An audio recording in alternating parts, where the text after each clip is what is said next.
मोदी सरकार पार्ट 2 एक साल पूरा। जी हां, एक साल पूरा। ऐसे में कामकाज का लेखा जोखा लिया जाना लाजमी हो जाता है। मोदी सरकार को जनता जनार्दन ने उलीच उलीच कर मतदान किया था, वोट दिया था, एक दमदार सरकार बनी।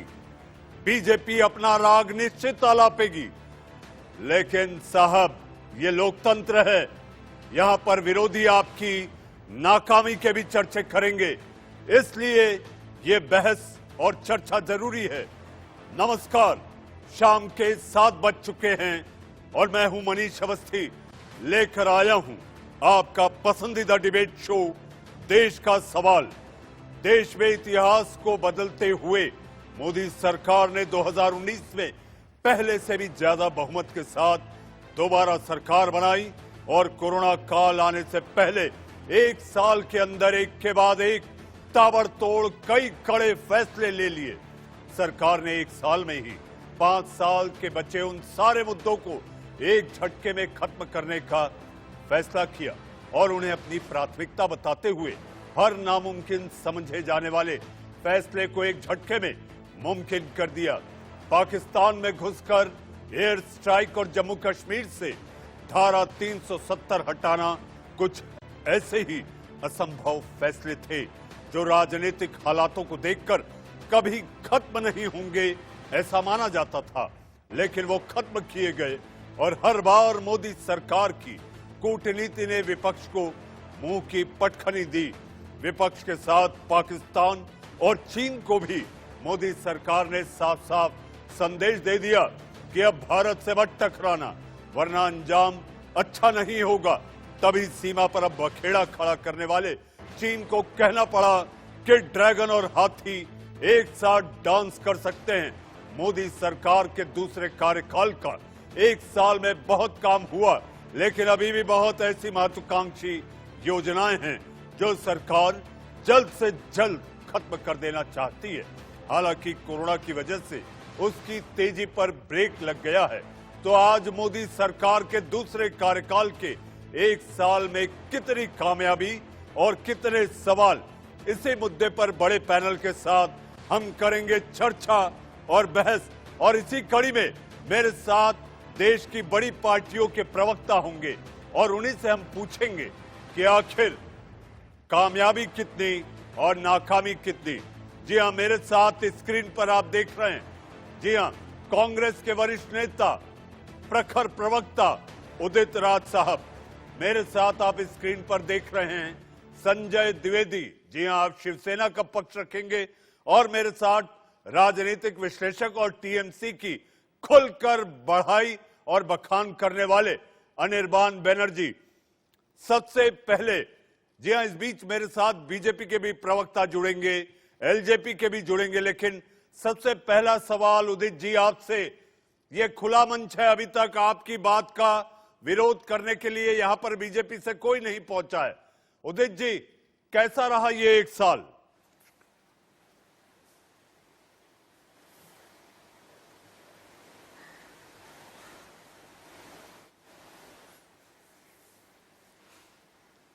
उदित जी, उदित जी,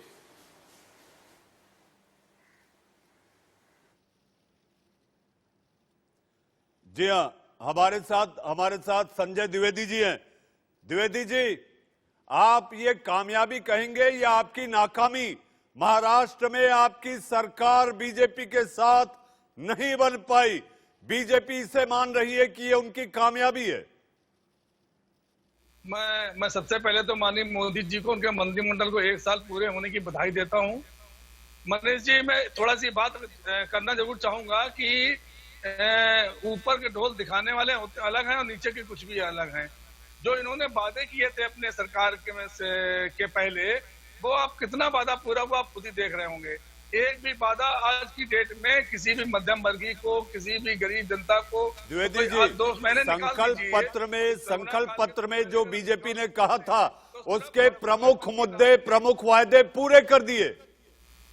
नहीं, 370 धारा हटा दी है, उसकी मैं उनका स्वागत करता हूँ। 3 तलाक क्यों भूल रहे हैं आप? राम मंदिर क्यों भूल रहे हैं आप? आदमी को, मध्यम वर्गीय आदमी को रोजी रोटी, कपड़ा और मकान नहीं मिल सकता है। मैं ये कहना चाहता हूँ आपसे कि उन्होंने जो वादे किए थे अपने कि 15 लाख हम एक व्यक्ति को देंगे, 2 करोड़ नौकरियां देंगे, आज बताइए उस पर कोई अमल हुआ कि नहीं हुआ? माननीय सुप्रीम कोर्ट के आदेश पर भव्य श्री राम मंदिर का निर्माण आज जरूर शुरू हो गया, लेकिन उसमें भी बीजेपी की कोई अपनी वो नहीं है। माननीय सुप्रीम कोर्ट को मैं धन्यवाद देता हूँ कि कम से कम इन्होंने एक ऐसा निर्णय देके, जो राष्ट्रव्यापी निर्णय देके, जिसमें सभी हमारे मुस्लिम भाई, सभी लोगों ने, देशवासियों ने, द्विवेदी जी, दो चीज मुझे समझ में आ रही है। द्विवेदी जी, आपके वक्तव्य से दो बातें मुझे समझ आ रही हैं। एक तो ये कि आप पूरे तौर पर बीजेपी के साथ अपने दरवाजे बंद नहीं कर रहे, और दूसरी ओर आप कोस भी रहे हैं, यानी चित्त भी मेरा, पट भी मेरा। नहीं, देखिए, कोसने वाली जो बात है उसके लिए मैं कोस रहा हूँ। आज अगर नमस्ते ट्रंप ना हुआ होता, हवाई यात्रा बंद कर दी होती, और दूसरा अगर मध्य प्रदेश में सरकार बनाने के चक्कर न रहते, तो शायद जो कोरोना का प्रकोप हम लोग देख रहे हैं वो बहुत ही कम होता। तो ये नाकामी का है या क्या कहें? आप पहले ये देखिए, आपके राज्य में और देश की आर्थिक राजधानी में क्या हालात है। आप मध्य प्रदेश की बात कर रहे हैं। रेल मंत्री ने 50 दिन तक कोई भी सुध नहीं ली, किसी मुख्यमंत्री से बात नहीं की कि प्रवासी जो मजदूर रुके हुए हैं 50 दिन, आपके पास सूची नहीं थी द्विवेदी जी, आपके पास सूची नहीं थी, आपके पास सूची ही नहीं थी द्विवेदी जी, द्विवेदी जी, आपके पास सूची नहीं थी। अनिर्बान हमारे साथ है। अनिर्बान, 1 साल पूरा, और ऐसी सूरत में पश्चिम बंगाल की जनता जनार्दन ने यह बता दिया कि अब बीजेपी की जमीन वहां पर मजबूत है और टीएमसी की जमीन धीरे धीरे, हौले हौले पोली होती जा रही है। जी, ऐसी बात नहीं है। आपने देखा कि 1 साल पहले बंगाल से वो बीजेपी का 18 सांसद उनको मिला, लेकिन उसके बाद अगर आपको ये प्रश्न करना है, अगर बंगाल की जनता ये प्रश्न करती है कि संसद में ये 18 सांसद जो बीजेपी को हमने दिया, उन्होंने बंगाल के लिए क्या सवाल किए, ये पहली सवाल उनसे पूछना चाहिए। दूसरी सवाल ये है कि सवाल जो अगर किए हैं तो सरकार ने हमको क्या दिया? आंसर है एक बिग जीरो। सरकार, आप देखिए, 18 सांसद उनको बंगाल से मिला, लेकिन एक भी फुल मिनिस्टर नहीं, सिर्फ 2 हाफ मिनिस्टर, और वो भी ऐसे दफ्तरों में उनका कोई पावर तो है ही नहीं। बंगाल के लिए कोई भी पैकेज वो नहीं ला सकते, कोई भी पॉलिसी वो नहीं बना सकते, कोई जो बंगाल को कोई अगर कुछ मिलता है ऐसा कोई काम वो कर ही नहीं। अनिर्बान, मैं आपको थोड़ी देर के लिए रोकूंगा, क्योंकि इस समय हमारे साथ केवल अभी विपक्ष है। पक्ष में बात करने के लिए आरपी सिंह थोड़ी देर में जुड़ेंगे। हमारे साथ उदित राज साहब, जी हां, आप कांग्रेस पार्टी के वरिष्ठ नेता और प्रवक्ता हैं। हमारे साथ आरपी सिंह भी जुड़ेंगे। उदित साहब, अगर आपको मेरी आवाज आ रही है तो मेरा सवाल आपसे, ये 1 साल बीता, 1 साल आपकी नजर में कैसा लगा आपको?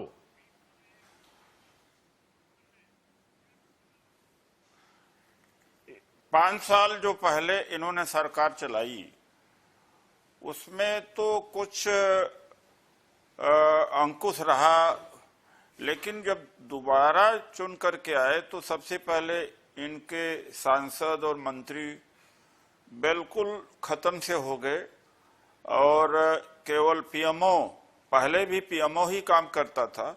अभी जो टीएमसी के प्रवक्ता बोल रहे हैं बिल्कुल सही बोल रहे हैं कि सांसदों का तो कोई मतलब ही नहीं है, और खास तौर से कोरोना के पीरियड में तो देखा गया तो सांसदों का, विधायकों की कोई भूमिका नहीं रह गई, और जैसे कि हमारे यहाँ एक डिक्टेटरशिप हो गई है पीएमओ, और ज्यादा से ज्यादा होम मिनिस्ट्री पूरे देश को चलाया 2 महीने। कुछ चीफ मिनिस्टर को जिसको इन्होंने सोचा तो उसको एम्पावर भी किया, बाकी ब्यूरोक्रेट्स चला रहे हैं इस देश को, तो जनप्रतिनिधि का कोई मतलब नहीं हुआ, अर्थात इनमें और घमंड पैदा हो गया। और दूसरी बात यह है कि जो 20 लाख करोड़ का इन्होंने पैकेज घोषित किया, और किस तरह से इन्होंने जनता को बेवकूफ बनाने का काम किया कि 20 लाख करोड़ 10% जीडीपी का। जब अर्थशास्त्रियों ने उसका एनालिसिस किया तो निकला 0.7%, अर्थात 1% भी नहीं।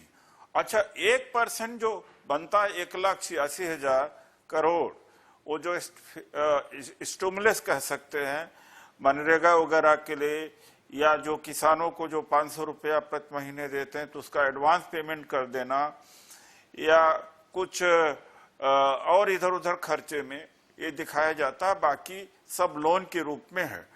और इन्होंने जनता को दिया नहीं, जनता से लिया है। कैसे लिया है? जो एफडी हैं और किसान विकास पत्र है, एनएससी है, उनमें से जो इंटरेस्ट इन्होंने रिड्यूस किया है और जो डिपॉजिट्स हैं वो लगभग 44,000 करोड़, 44 से 45,000 करोड़ रुपया वो जनता का कम हुआ है, इंटरेस्ट कम दे रहे हैं। तो 1,86,000 करोड़ जो नकदी एक तरह से कहा जाए जनता को राहत के लिए दिया इन्होंने, उसमें से भी इन्होंने और कर लिया। अगर पब्लिक सेक्टर अंडरटेकिंग बैंक का इंटरेस्ट रिडक्शन देखने तो मेरा ख्याल है कि 1/3 से ज्यादा इन्होंने छीन लिया। दुनिया की सरकारों ने औसतन 30% नकदी वहां की जनता के हाथों में पहुंचाया। इसलिए हमारी पार्टी कहती है कि 6 महीने तक 7,500 रुपए के हिसाब से उनके खातों में डाला जाए, तभी इकोनॉमी चले। और मजदूर किस तरह से मर रहा है, अब मतलब है कि दुनिया के किसी भी देश में कोरोना का महामारी सभी देश, गरीब से गरीब देश झेल रहे हैं, लेकिन सड़कों पर करोड़ों लोग इस तरह से भूखे किसी देश में नहीं देखा गया। इस हालत में मोदी जी की सरकार भारत को ले आके खड़ा कर दिया। उदित जी, मैं आपके पास आऊंगा। हमारे साथ बीजेपी के प्रवक्ता आरपी सिंह साहब जुड़ चुके हैं। आरपी साहब, 1 साल पूरा होने पर मैं आपको बधाई तो देता हूं, लेकिन 265 दिन के कामकाज की बात करें, जो 100 दिन निकल गई है कोरोना काल में, मोटा मोटी अगर समझ लें तो अगर इसको माइनस करें तो आपकी उपलब्धि 370, आपकी उपलब्धि 3 तलाक, आपकी उपलब्धि नागरिकता संशोधन कानून, आपकी उपलब्धि मोटर व्हीकल एक्ट, और ये तमाम बातें आप कह सकते हैं। लेकिन जहां तक बात की जाए, इस समय आपके आने में थोड़ी देरी थी और सब जो कह रहे हैं उनका ये कहना है कि कोरोना संभालने में सरकार विफल रही है। देखिए, आपने सरकार के पिछले 1 साल काफी उपलब्धियां गिना दी। मैं सिर्फ एक बात पर जोर देना चाहता हूं, क्योंकि मेरे यहाँ एक टीएमसी के प्रवक्ता बैठे हैं और बात करते हैं माइनॉरिटीज की, और उदित राज जी बैठे मेरे पुराने साथी हैं। आज उदित राज जी बैठे हैं मेरे पुराने साथी हैं, वो भी बड़ी बात करते हैं पिछड़े वर्ग की। मैं एक बात बताता हूं, इस सरकार का 30 मई को सरकार बनी थी पिछले साल, और 7 या 10 जून की बात है, सरकार ने फैसला किया 5 करोड़ मिनोरिटीज के बच्चे के लिए वजीफा दिया जाएगा उनकी पढ़ाई के लिए। उनकी पढ़ाई की चिंता सरकार ने की थी, ये पहला फैसला था सरकार का, परंतु वो नहीं करते। ये तो सिर्फ डुगडुगी चाहती है, इनको तो मिनोरिटीज का वोट लेने के लिए उनको डराना है, उनके पक्ष में कुछ बताना है। हाँ, परंतु अब अगर कोरोना की बात करें, मेरे ख्याल इन्हीं के यहाँ के वेस्ट बंगाल के Indian surgical institute of Calcutta ने कहा था, अगर कोरोना के अंदर लॉकडाउन नहीं किया होता और मोदी सरकार ने ठीक से नहीं डील किया होता तो 78,000 लोगों की मृत्यु हो गई होती और लगभग 12 लाख लोग ग्रस्त होते अप्रैल के महीने के अंदर। इनके मेरे हिसाब से नहीं, ये Indian institute of statistics Calcutta के हिसाब से है। और मैं अभी बाकी फिगर देता हूँ। तो देश को इतनी बड़ी आपदा से बचा लेना और हर गरीब बहनी के हाथ में 500 रुपए उसके खाते में डाल देना, गैस का चूल्हा फ्री कर देना, हर गरीब के लिए राशन भेजा। इन्होंने, इनकी सरकारों ने बांटा नहीं तो इनकी गलती, हमारी गलती, हमारी सरकारों ने बांटा राशन, हर गरीब के घर पे राशन पहुंचा। और तो और ये जो अब ये प्रवासी भारतीयों की बड़ी चिंता कर रहे थे, इनकी सरकार ने तो, राजस्थान की सरकार ने प्रवासी भारतीयों को बस से निकालकर ट्रक में धकेल दिया और ट्रक का बाद में एक्सीडेंट हो गया। आपने बस घुसने नहीं दी आरपी साहब, इनका आरोप है कि आपने बसें घुसने नहीं दी, आप केवल आंकड़ों में अटक गए कि 1000 बसें कहां हैं। 880 बसें थी, ऐसा इनका मानना है। एक मिनट सर, वो 880 बसें भी ऐसी थी जिनके कोई कागज नहीं थे। 880 बसें थी पर कागज नहीं था किसी बस का ठीक, और गलत कागज की बस चला देते तो सड़क में दुर्घटना होगी, जिसकी जिम्मेदारी कौन लेता कल? और हमारी तरफ से बसों की कमी नहीं है। और आज जिसकी हो रहा है, एक और बता दूं आपको, उस तरह की यूपी में जितना आपने यहाँ से भेजा है, आपने राजस्थान से, सबके चिंता मुख्यमंत्री योगी जी करने वाले, एक भी वापस नहीं आने वाला। मैं से आपको बता दूं आज, क्योंकि वहां की सरकार और वहां की चिंता तो वहीं पे प्रोविजन हो, रोजगार का प्रोविजन। द्विवेदी जी मैं आपके पास आऊंगा, द्विवेदी जी मैं आऊंगा। आरपी जी अपनी बात पूरी करें। मेरे साथ एलजेपी के प्रवक्ता वरिष्ठ पत्रकार अजय कुमार भी जुड़ चुके हैं। आरपी जी आप अपनी बात पूरी करें। तो मैं इसलिए कह रहा हूँ कि प्रवासियों की चिंता भी कराई जा रही है। हमने तो अपनी सिर्फ गाड़ियां भेजी, रेल गाड़ियां भेजी, इन्होंने इनकी सरकारों ने गाड़ियां ली नहीं उन प्रवासियों को बढ़ाने के लिए। ये तो उनसे शुल्क लेने लगे, 85% हम दे रहे थे, 15% से उनसे कहा था ताकि रेलगाड़ियों में आ जाए। उनको किसी जगह टिकट का काउंटर नहीं खोला। इनको देने की सरकारों भी आप आप लोगों को बढ़ा कर ले आओ, परंतु इनको तो वारा नहीं खाता ना। इनको तो इनका तो आज भी ट्रक अरे हमारे रेल मंत्री इनके यहाँ से मुख्यमंत्री इंतजार करते रहे रात को 2 बजे तक। अब बता देंगे आरपी जी, अजय कुमार जी, उदित राज साहब, अनिर्बान बनर्जी और संजय द्विवेदी जी। संजय द्विवेदी जी आप बहस में बने रहिए। मोदी सरकार पार्ट 2 का 1 साल पूरा और क्या काम रह गया अधूरा, इस पर चर्चा करेंगे एक छोटे से ब्रेक के बाद।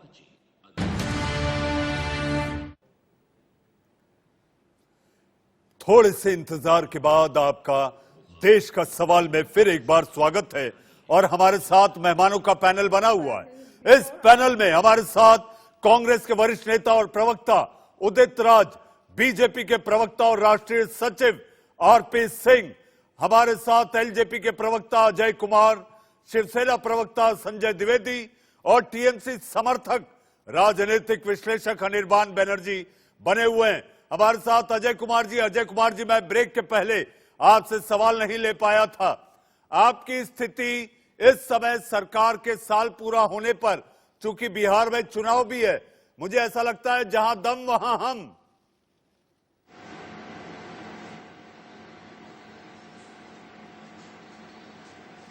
जी अवस्थी जी, सरकार ने क्या किया, सरकार ने नहीं किया, इसका फैसला मैं मीडिया कर्मियों पे छोड़ता हूं और देश की जनता पे छोड़ता हूं।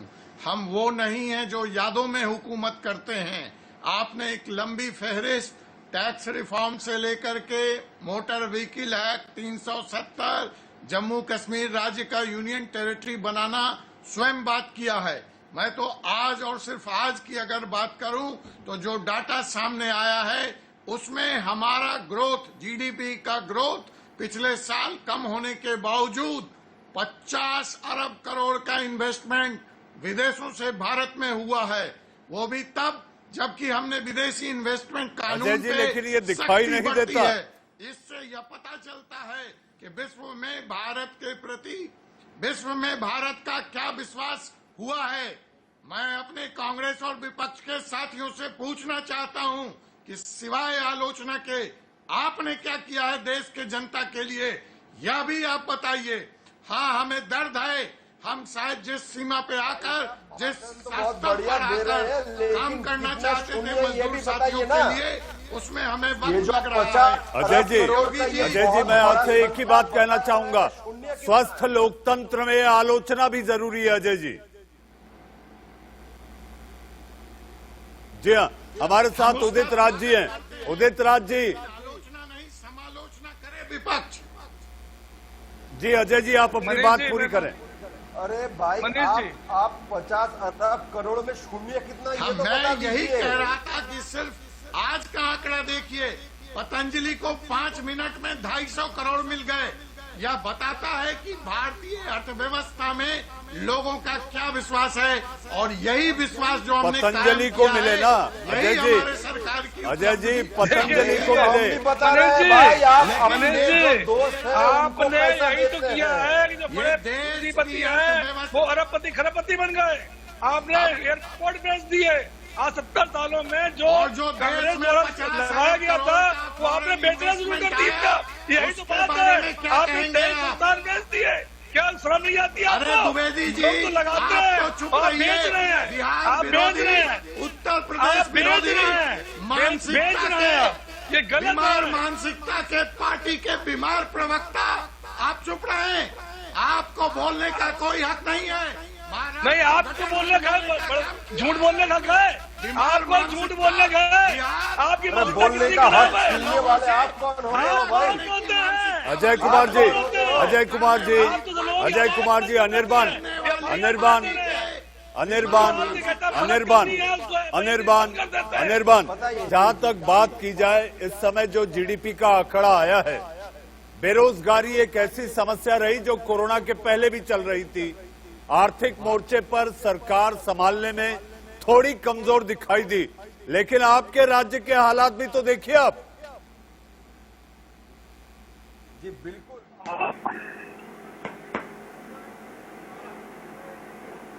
अनिर्बान, मैं तो उल्टा बताता हूँ कि वो फेल नहीं भाई, वो सक्सीड करे हैं, क्योंकि यही उनका मुद्दा था।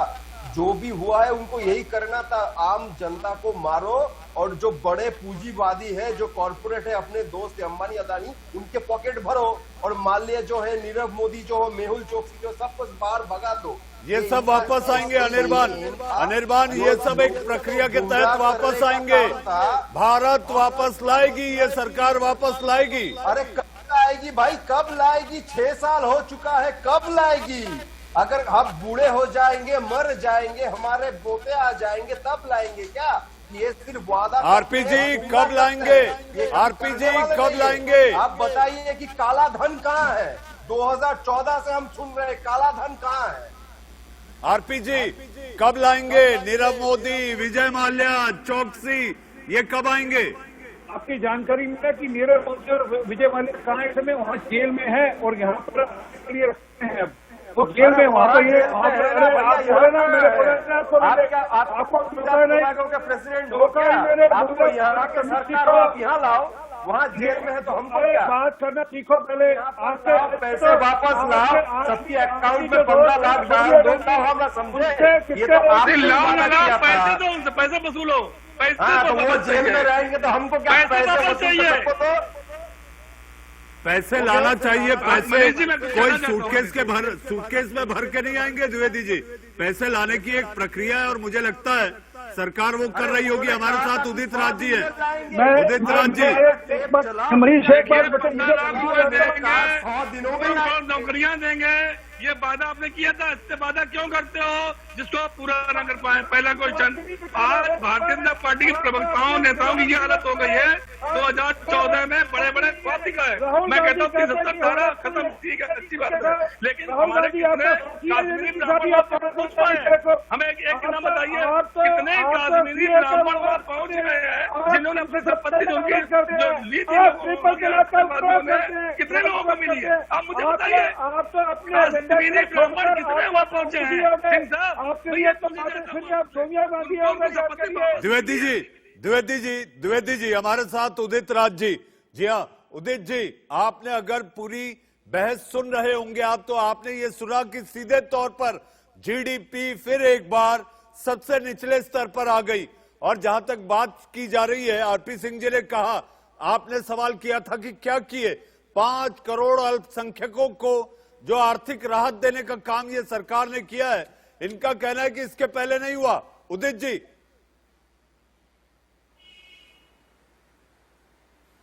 देखिए, ऐसा है कि मैंने बहस तो नहीं सुना, लेकिन विषय जरूर जानता हूं, क्योंकि डिस्टर्बेंस था। मैं कोरोना के पहले की बात करूंगा, क्योंकि कोरोना की आड़ में तो ये सब जस्टिफाई कर ले जाएंगे कि क्या करे कोरोना की वजह से। मुसलमानों के साथ जितना अत्याचार इन्होंने 2019 और 20 में किया है, ये उल्टी बात कह रहे हैं। कौन सा ऐसा राहत दिया है? एक बात। दूसरी बात है, ऑटो सेक्टर जून जुलाई 19 से गिरना शुरू हो गया। मैन्युफैक्चरिंग पहले ही बंद हो नहीं। या तो मुझे बोलने दीजिए, बीच में ना बोले। साल भर का अरे साल भर का लेखा जोखा के ऊपर आज आपने विषय रखा है, मैं उसको रख रहा हूँ। हमने तो हुनर हाट के माध्यम से मुसलमानों को रोजगार का प्रयोजन किया, उनके बच्चों के लिए वजीफे खोल दिए 5 करोड़ बच्चों के लिए ताकि पढ़ वो सके तो मुसलमान, ये वही है जो 15 लाख रुपया 15 लाख बैंक अकाउंट में डालने वाला है। कभी कहा नहीं था, कभी नहीं कहा। डॉलर के मुकाबले में रुपया को मजबूत करने वाला है। पेट्रोल को 40 रुपए लीटर लाना है। ये वैसे ही है, ये वैसे ही है जो कह रहे हैं 5 करोड़ मुसलमानों का है, उनको बर्बाद किया है, उनको देने का तो कोई मतलब नहीं। मुझे आने दीजिए विषय के ऊपर।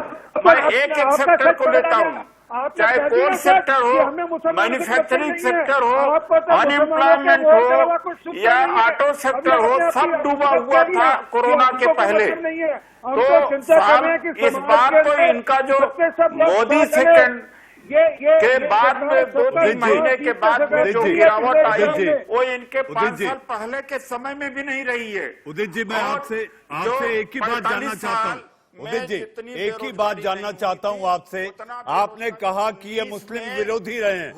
उदित जी, आपने कहा ये मुस्लिम विरोधी सरकार है, तो मुझे ये बताइए, यूएई ने अपना सर्वोच्च नागरिक सम्मान प्रधानमंत्री मोदी को दिया।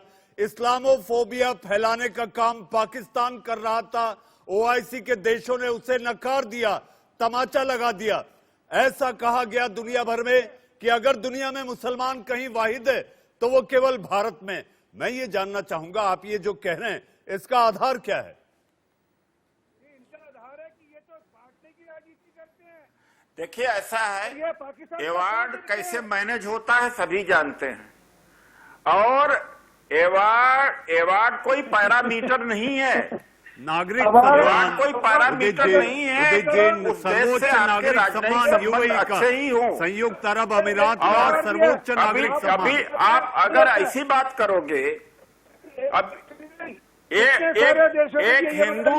हिंदू देश जिसको हिंदू देश कहते थे नेपाल, आज वो आंखें तरेरने लगा है और वहां पर भारत के खिलाफ सड़क से लेकर संसद तक आंदोलन चल रहा है। ये आपकी वहां तो पूजा करने जाते हैं मोदी जी। कौन से खबर को तो आप मत करिए। ये सम्मान चैनल में ये यहाँ का एडजस्टमेंट हो सकता है, वो पैरामीटर नहीं है। और ये नहीं आपने कहा एक चीज और कि यूएई और कतर और इन तमाम कंट्रीज से जिस तरह से तमाम जो भक्त थे उनकी नौकरी छीना और उन्हें वार्न किया कि यहाँ पर गंदगी मत फैला, वो भी तो उदाहरण आप दीजिए। ये भक्तों को वहां से भगाया जा रहा है। और ये जो आपका सबसे बड़ा ये जो सेक्रेटरी था, ये सबसे बड़ा जो वहां का बिजनेसमैन था, जो आरएसएस बीजेपी का सपोर्टर है, उस आदमी को यूएई छोड़ करके अभी आप बीआर शेट्टी का जिक्र कर रहे हैं उदित राज जी, आप बीआर शेट्टी का जिक्र कर रहे हैं क्या? आप बीआर शेट्टी का जिक्र कर रहे हैं? हाँ, बीआर शेट्टी का जी उदित जी, लेकिन आज वो अपनी चर्चा का विषय नहीं है। उदित जी वो अपनी चर्चा का विषय नहीं है बीआर शेट्टी। वैसे तो हमारे देश से भी लोग यहाँ पर आर्थिक अपराध कर भाग गए। चर्चा का विषय ये है कि सरकार का साल पूरा हुआ। उदित जी, सरकार ने वो काम किए, अगर धारा 370 अनुच्छेद 370 खत्म हुआ तो कश्मीर नहीं है। करोड़ों लोग वहाँ नौकरी करते हैं, करोड़ों लोग वहाँ बिजनेस करते हैं। उनकी संपत्ति मिल गई क्या? मैं कुछ बोलना चाहता हूँ।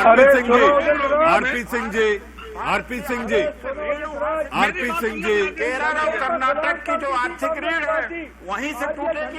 भक्तों की देन है जो गाली देते हैं मुसलमानों को हर चीज में। अब इसी झंडे का खिलाफ करते थे। ये जो कोरोना जहाज आपने कहा था, ये क्या असलियत निकली कि पूरे देश की जनता के एक जनता के कान को आपने पका दिया था कहा करके मुसलमानों ने कोरोना फैलाया, मुसलमानों ने पूरा ये आपने किया। अनिर्बान अनिर्बान, क्या शक है? सरकार के क्रांतिकारी फैसले, सरकार के क्रांतिकारी फैसले को आप लोग लागू करने देने में इतनी बाधाएं और रोड़े लाए। नागरिकता कानून हो, आप सीए की बात करें, सारी बातों में आपको केवल आलोचना करनी है। हमारे प्रताड़ित बंधुओं के लिए अगर सरकार ने कोई कानून लाया तो इसमें आपको आपत्ति क्यों है? देखिए, अगर आप क्रांतिकारी का शब्द व्यवहार करते हैं तो हम लोग क्रांतिकारी से भगत सिंह, खुदीराम बोस, नेताजी सुभाष का नाम पहचानते हैं। ये अमित शाह, मोदी क्रांतिकारी नहीं है भाई। ये लोग जो है ये विभाजन करते हैं देश में। ममता बनर्जी क्रांतिकारी है। ये बहुमत वाली सरकार है अनिर्बान, ये बहुमत वाली सरकार है और इस देश की जनता जनार्दन ने चुनकर भेजा है। अरे एडोल्फ हिटलर भी बहुमत लेकर सरकार में आया था। बेनिटो मुसोलिनी भी सरकार में बहुमत संजय द्विवेदी जी, संजय द्विवेदी जी, संजय द्विवेदी जी,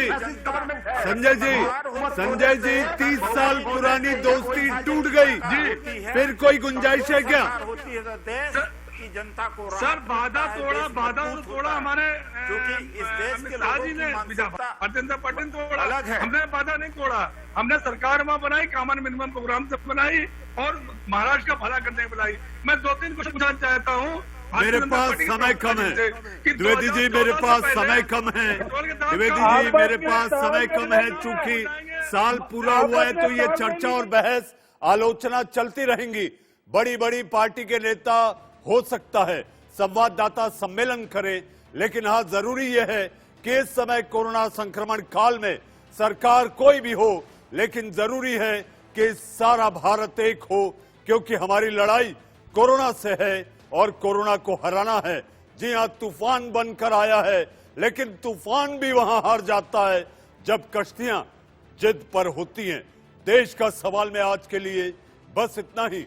दिन भर की खबरों के पिटारे को लेकर आएंगे मेरे सहयोगी रोहित पुनेठा एक छोटे से ब्रेक के बाद।